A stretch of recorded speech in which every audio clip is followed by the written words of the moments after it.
Chicago, Beatle opportunity knock.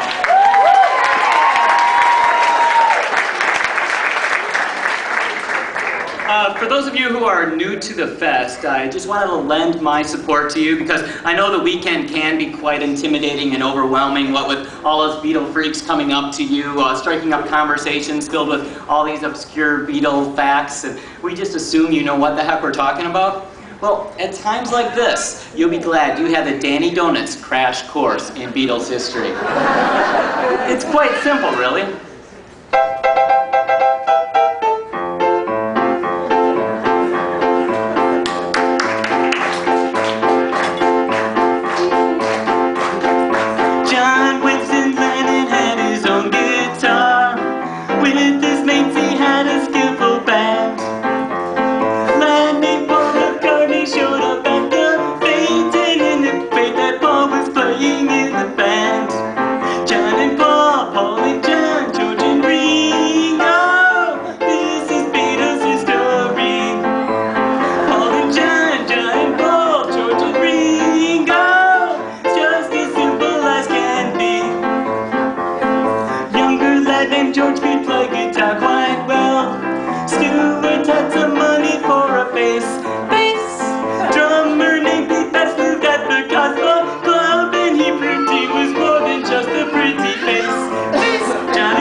Thankfully, we didn't have to look at the Yoko doll. Giving William Hung a serious run for his money, Danny Donuts.